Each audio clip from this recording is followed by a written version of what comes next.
All right, welcome back to the deep dive. If you're joining us, you likely have a singular goal, moving beyond merely knowing English to truly, well, mastering it. We're talking about achieving that final level of fluency and critically confidence, especially when you're facing, real world And situations. that jump from being an advanced student to a truly fluent speaker, it often requires something much more intense than another textbook or another grammar drill. Right. Today, we are focusing on this powerful accelerator that our collected sources identify as probably the most effective route to mastery, mastering English through total immersion and travel. We've synthesized a substantial stack of articles, research papers, and anecdotal accounts that don't just offer the tired advice, go travel. They really dissect the psychological and linguistic mechanisms that make immersion so uniquely powerful. Yeah, the why behind it. Exactly. So our mission is kind of twofold. First, a blueprint for turning your next trip into a language superpower. And second, an honest look at the surprising cultural realities, the actual shocks you will encounter when you put yourself out there. It's so easy to romanticize travel, isn't it? But it's that combination of linguistic intensity and cultural dissonance that really forces the brain into this hyper-learning mode. We want you, the listener, to walk away understanding how to maximize those gains. And, just as importantly, how to navigate the inevitable differences you're going to run into. Let's start by setting the stage. I think we need to define what the source material repeatedly calls the total Immersion experience, because it's more than just being in a country where English is spoken. That's a crucial distinction. It really is. Immersive learning in this context means moving entirely away from any controlled, comfortable environment.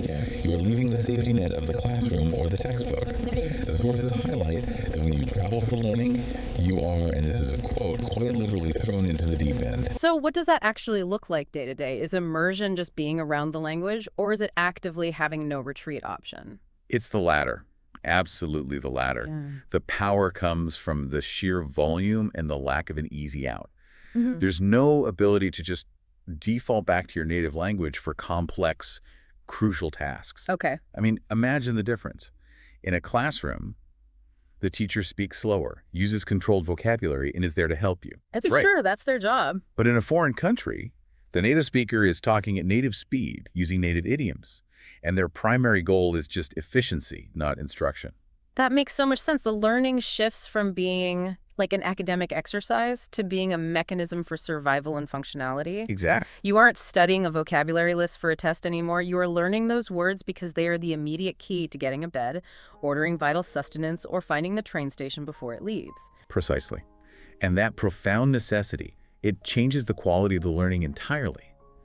When knowledge is tied directly to your immediate comfort or success, it bypasses standard memory pathways and becomes deeply ingrained. So it sticks better. It sticks much better. Yeah. You move beyond theoretical knowledge like knowing a grammar rule to practical, highly motivated, applied knowledge. You realize that English is simply the tool you use to live your life for that period of time, and that is a massive cognitive shift. Okay, let's unpack this and dive into phase one, the linguistic power of immersion. And the first and most immediate challenge that travel enforces is the sheer demand of real-time processing. This is the core linguistic workout. In the classroom, you have the luxury of time. You can, mentally translate, formulate a response, and then speak. When traveling, you're forced into simultaneous listening, processing, and responding. And if you're too slow. If you take too long, the conversation moves on without you, or the person just gives up and walks away. And we found a perfect, universally relatable example that encapsulates this pressure, the hotel check-in scenario. You've had a long, tiring flight, you might be jet-lagged, and yet you have to immediately muster the courage and the linguistic energy to manage a transaction. You walk up to the desk, perhaps initiating with a standard prepared phrase, "Hello, I have a reservation under name."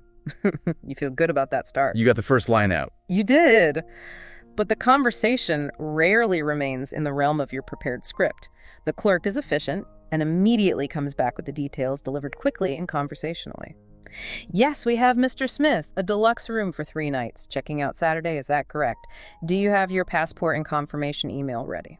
Right there, in that critical moment, you have to verify 3 distinct pieces of information simultaneously: the room type, the duration, and the necessary documents. You can't stop to think about the meaning of deluxe or calculate the checkout date. No time for that. You have to process those details at speed, recognize the key required documents, and then formulate an appropriate response, all while trying to sound calm and composed despite the, internal chaos. And if you stop there, you miss the opportunity. You need to follow up with a practical question that will determine your immediate comfort. For example, I arrive late. What time is the dining area open for breakfast tomorrow? Good one. And the response is often full of specific, context-dependent vocabulary. Breakfast service is from 7:00 to 10 a.m. Sharp in the annex building on the ground floor, sir. The elevator is across the lobby.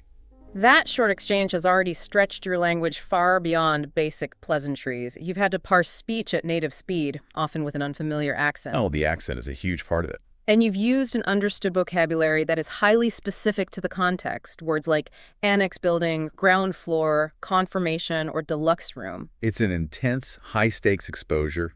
The motivation is tangible.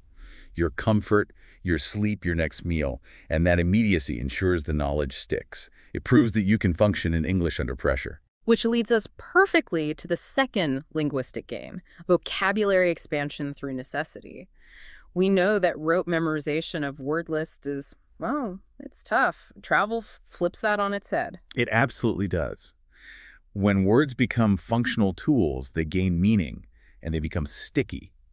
You can study a list of food words all day, maybe learning the translation for salmon or mashed potatoes, but that process is entirely different from being handed a foreign menu, sitting in a bustling restaurant, and needing to articulate exactly what you want to eat. Let's break down that restaurant ordering scenario that our source material details. You got it. It's a great one. Okay, so imagine the waiter approaches. They greet you, perhaps offering the specials, and you have to confidently structure a request. You might start, "I'd like to begin with a Caesar salad, please. And for my main course, I think I'll have the grilled salmon, substituting the asparagus for mashed potatoes." Hold on, you just went from ordering a simple dish to navigating substitutions, modifications, and expressing preference. Just those few sentences. You've used specific food preparation terms, grilled, substituting, specific ingredients, Caesar salad, mashed potatoes, and even specific beverages, sprinkling water. And more than just the nouns, you are integrating those crucial, often formal, polite phrases necessary for that specific social setting. You are using modal verbs of request. I'd like.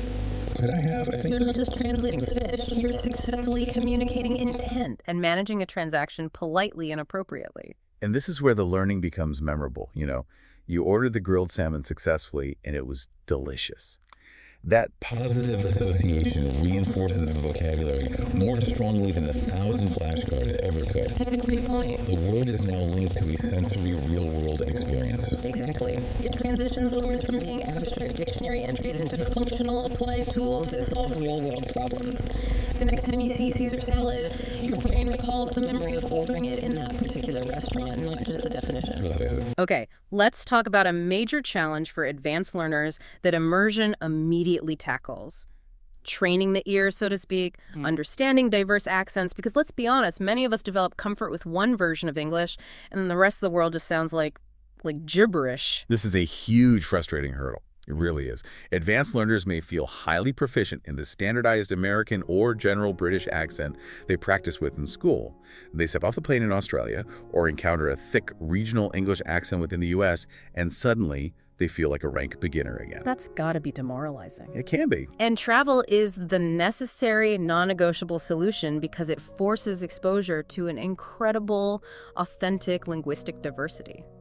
You might hear Australian English with its high-rising terminals, South African English with its unique vowel sounds, or deep regional variations that sound nothing like the BBC. We can think of it like tuning a radio. If your ear is only used to hearing one frequency, everything else just sounds like static. Yeah. But the more variety you encounter, the more different types of music, to use an analogy, the more attuned and flexible your comprehension becomes. And what stands out in the material is this fantastic example of navigating regional dialects using a simple interaction in London. Right. So you might ask a passerby, "Excuse me, do you know where the nearest tube station is?"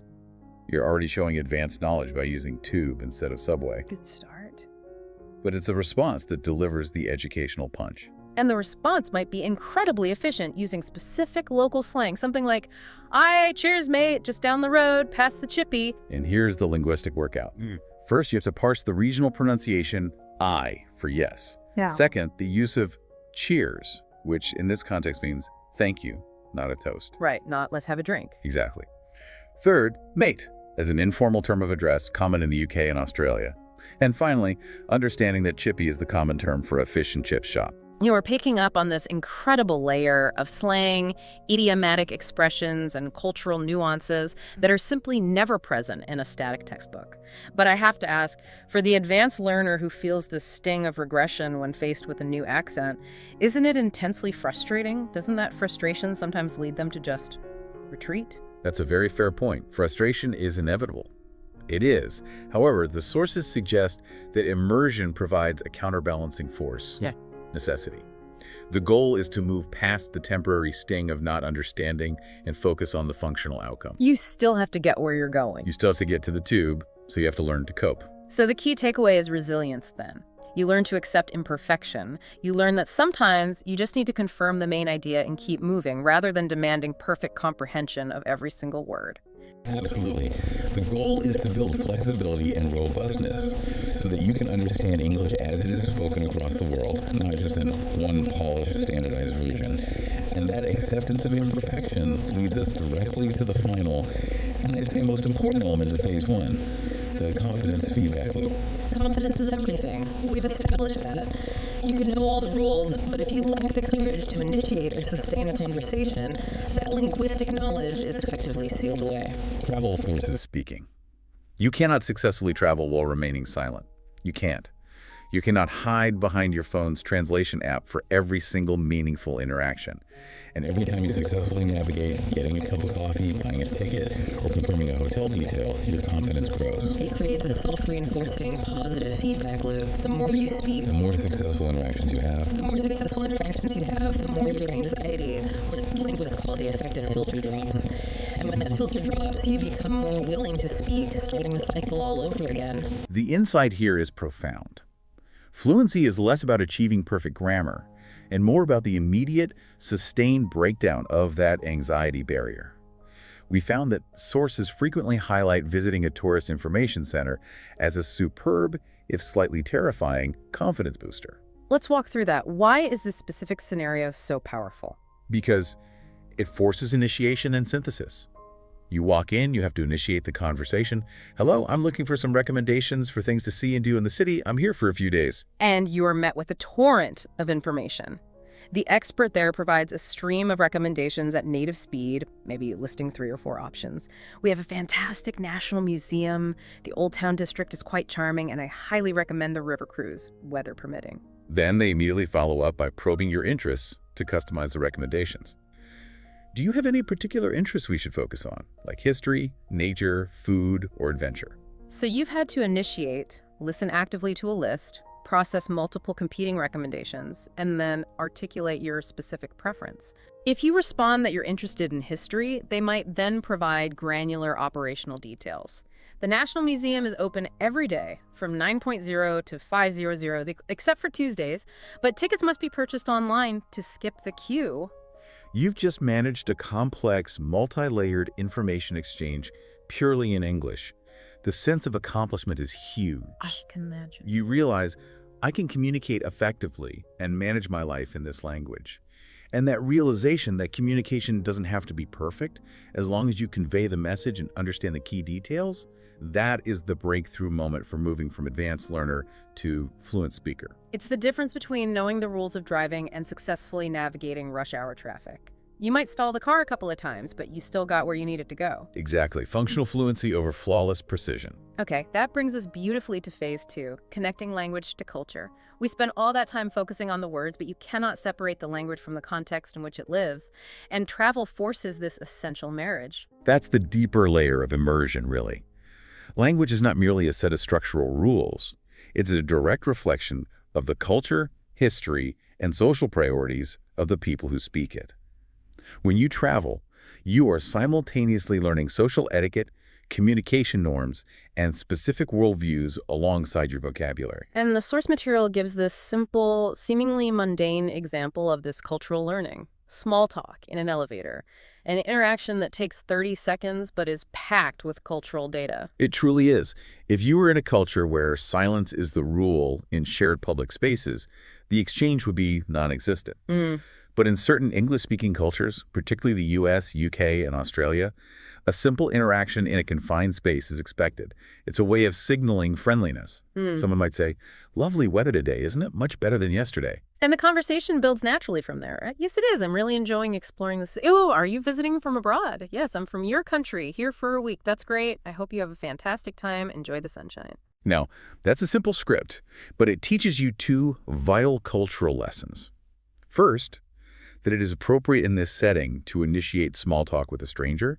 And second, it teaches you the topics that are considered safe, casual conversation starters, the weather, where you're from, what you're doing in the city. And that second lesson is crucial because the cultural lesson is what prevents you from making a social faux pas. You realize, okay, in this culture, I should probably avoid talking about politics or religion with a stranger in an elevator, but the weather is universal and safe. Exactly. You're practicing small talk skills that are vital for building any kind of relationship or connection, from that quick chat to a deeper conversation with a future friend. Those little cultural practices are the oil that makes the social machinery run smoothly. Ignoring them, even with perfect grammar, can make you sound rude or cold. We've focused heavily on speaking and listening, but travel also demands real-world reading and writing skills. No one is assigning you an essay, but clarity and conciseness become vital. Absolutely. Yeah. Let's start with reading immersion. You are constantly bombarded with written information.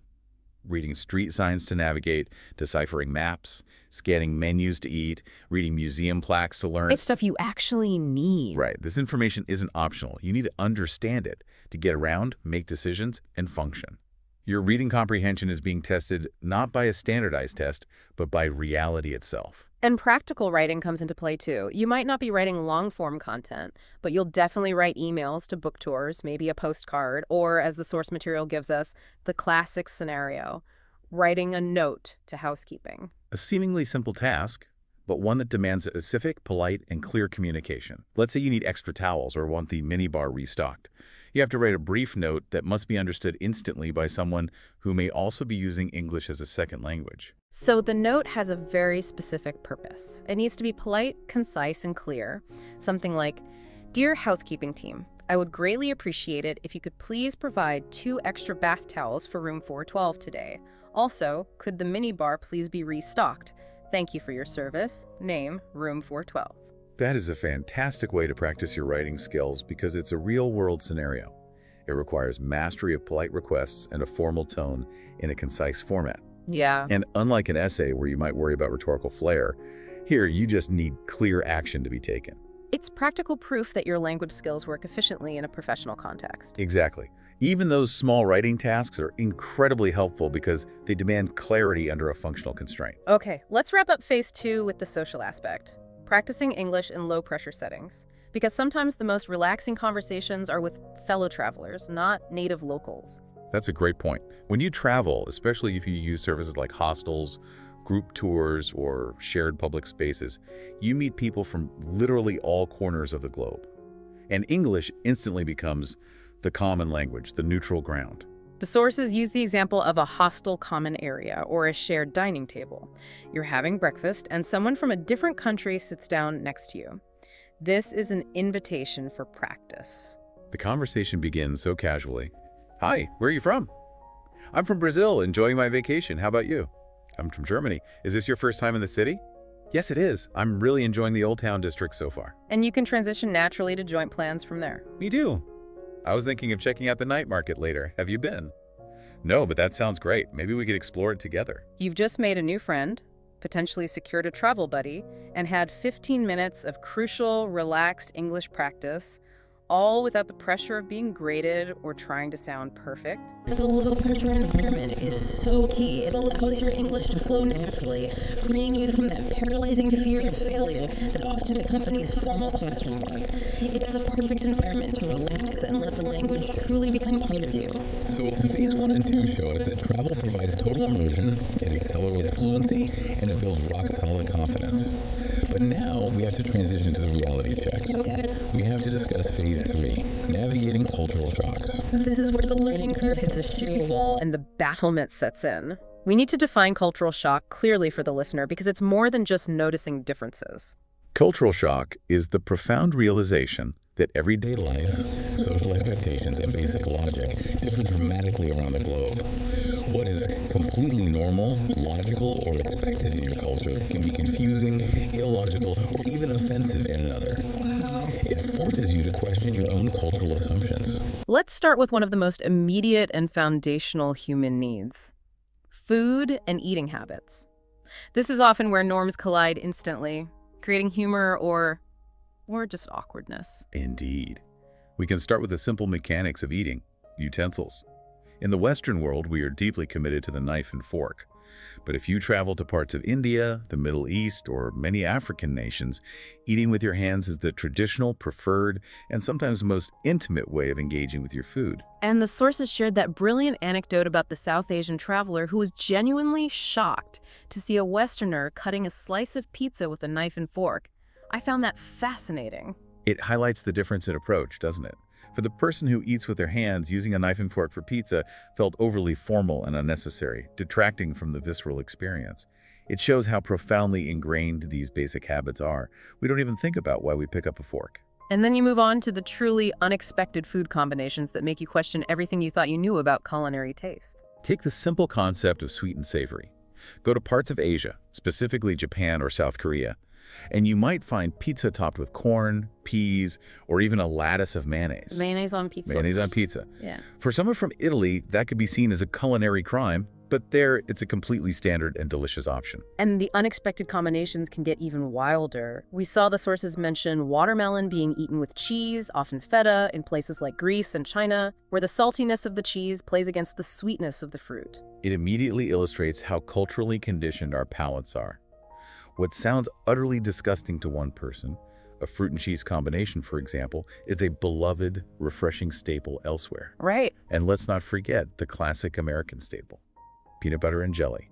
Many people from continental Europe or Asia find that combination of sweet fruit and savory, sticky legume spread to be genuinely baffling. That's a great example of cultural relativity in taste. And finally, in the food section, we have the difference in what is considered a delicacy. These are the foods that truly challenge your boundaries. These are the foods that make you do a double take. We discuss the extreme examples. Fried tarantulas in Cambodia, which are a crunchy source of protein, or the potent hakarl, the fermented shark in Iceland, famous for its intense ammonia-heavy smell and taste. And then you have seemingly simple things like snails or escargot in France, which are considered a high-end delicacy, something you eat in a fancy restaurant. Yet the concept is entirely off-putting to travelers from cultures where snails are just garden pests. The lesson here is that our definitions of edible, delicious, and appetizing are not universal, but deeply rooted in regional history and necessity. Okay, let's move from the plate to the public sphere. Social etiquette, the unspoken code. This is where travelers frequently stumble into awkward situations without intending to, simply because they miss a subtle cue. This often starts with noise and presence. Consider the profound contrast between Western cultures, where public transit often involves people chatting on phones, listening to music without headphones, or having loud conversations, versus cultures where silence is expected. Japan is the prime example highlighted in the sources, right? Silence on public transport is a form of cultural courtesy, a sign of respect for shared space, and a consideration for fellow passengers. If you are a tourist, unaware of this, excitedly discussing your plans in a loud voice, you are essentially violating a foundational social contract. And you won't necessarily be confronted. You might just receive very pointed, icy stares, which is a subtle but potent form of social correction. It teaches you that communication isn't just about the words you use, but the volume and setting of your speech. Following noise, we have to address personal space, or proxemics. The acceptable physical distance when talking can vary so dramatically, and the misinterpretation of this can lead to real discomfort. Absolutely. In high-contact cultures like Latin America, certain parts of the Middle East, or Southern Europe, standing quite close to someone while talking is common. It's often viewed as a sign of warmth, engagement, and genuine friendliness. But if you, as a traveler, use that same proximity in the UK, Germany, or Scandinavia, you will cause immediate discomfort. You will. They might instinctively take a step back, and you might interpret that retreat as coldness when they're simply trying to reestablish a cultural comfort zone. It's a silent conversation about boundaries, and if you don't speak the language of space, you risk miscommunicating your entire attitude. And the king of all travel traps: The tipping minefield. I've seen this cause genuine panic in travelers attempting to calculate the correct social response. It is the ultimate test of cultural sensitivity because the gesture holds completely opposite social meanings depending on where you are. In the U.S., tipping is a non-negotiable expectation. It forms a huge, necessary part of service workers' income, and failing to tip is considered rude and disrespectful. But I read an account in the sources detailing the expectation in Japan, where tipping can be seen as insulting. I still find that hard to internalize. Why the insult? Well, it's a reflection of the national ethos regarding service quality and employment. The perception is that the staff are already being paid a professional, living wage by their employer. Okay. So offering a tip implies that their employer is failing them, or that you pity their situation, thereby suggesting the service was transactional rather than just a standard of excellence. That is profound. Something you intend as a gesture of gratitude can be taken as a suggestion that you think they are underpaid or their service is below standard. It demands immense cultural agility to navigate that spectrum from required tipping to insulting tipping. It highlights how critical it is to understand the why behind the cultural rule, not just the rule itself. Let's move to public behavior and laws, where you encounter rules you never knew you needed until you break them. We have some truly surprising regulations on this list. The classic example is Singapore's strict anti-gum law. It's enforced with potentially hefty fines, all in the service of public cleanliness and urban order. Right. For a tourist who chews gum habitually, the simple act of trying to dispose of the wrapper discreetly becomes a high-stakes espionage mission. I read an anecdote about a traveler who was so stressed about potentially breaking the law that they carried the chewed gum in the wrapper in their pocket for an entire day rather than risk dropping it accidentally in public. Wow. It turns a non-issue into a major point of anxiety. It shows the sheer power of law in shaping behavior.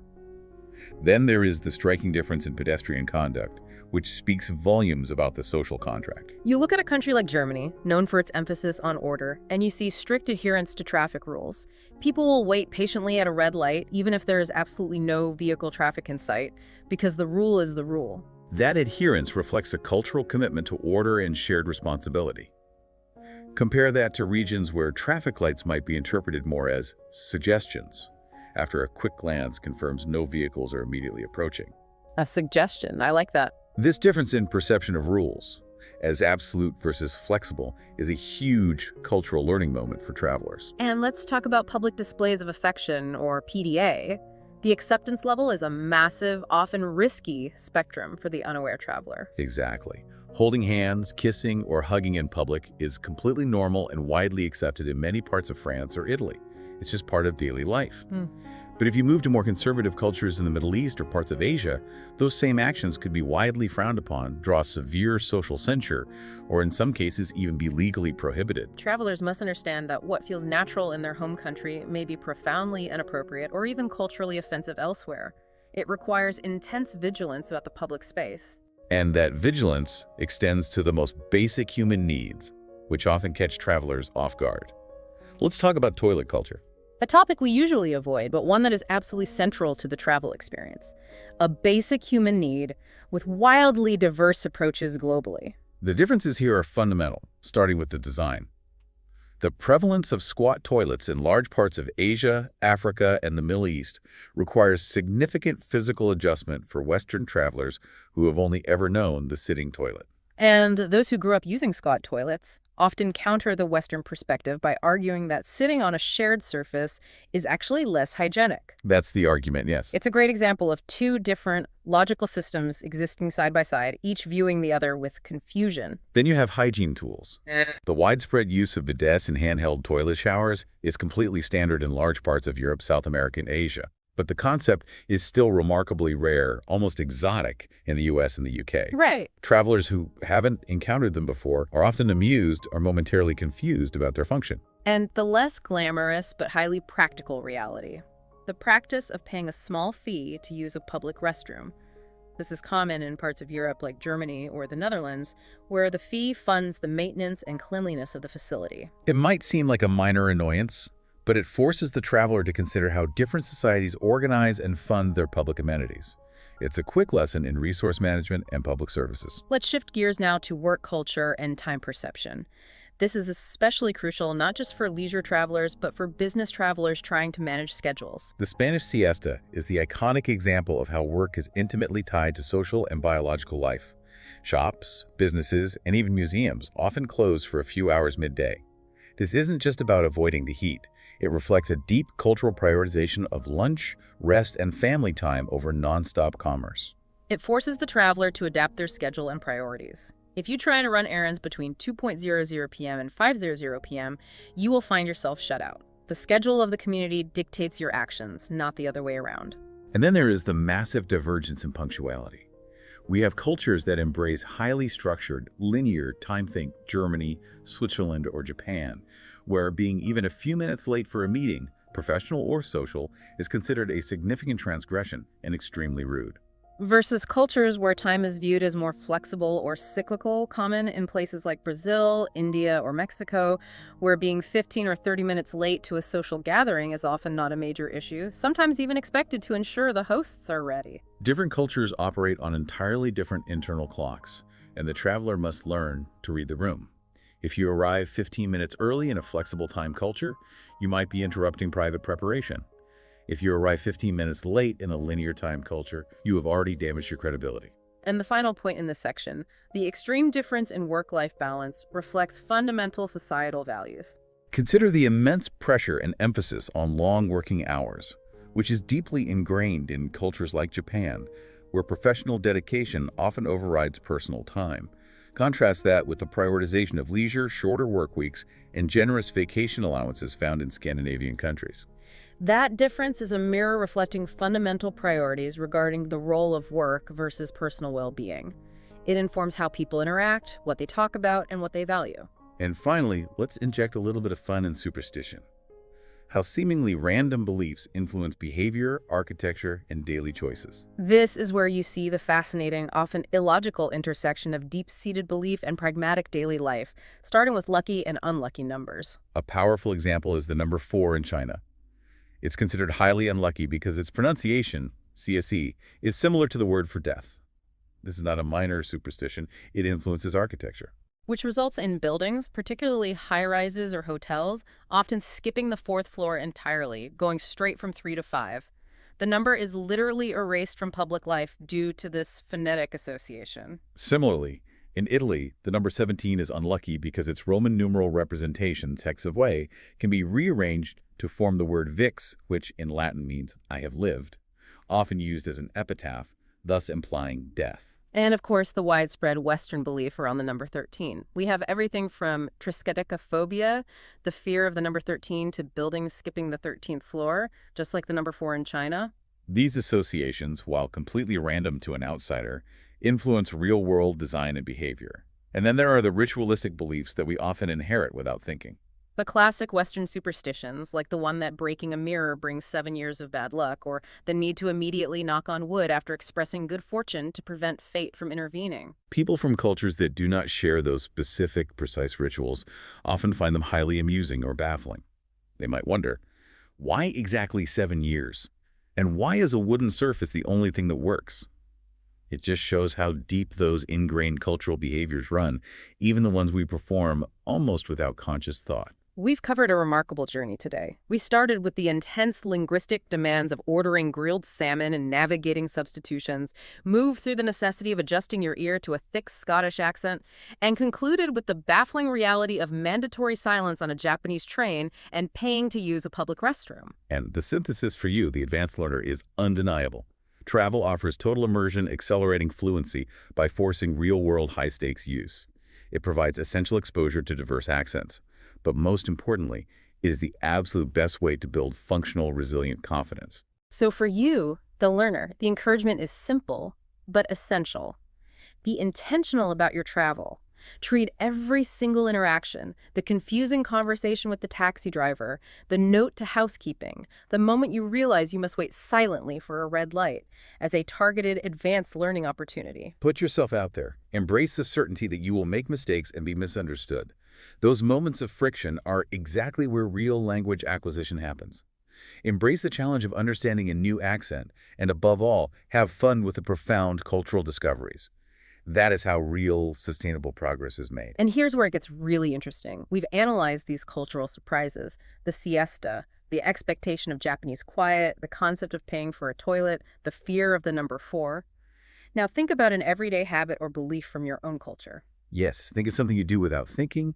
Maybe how you greet people. Do you air kiss, bow, or shake hands? Yeah. How you stand in line. Is it first come, first served, or do you politely cut in? Or a common superstition you inherited. Imagine explaining that routine, that natural habit, to someone from a completely different background who has no context for it. How strange or even funny might it seem to them? It's a great way to flip the perspective, interrogate your own assumptions, and continue exploring the amazing diversity of human experience long after this deep dive is over. Until next time, keep exploring and stay curious.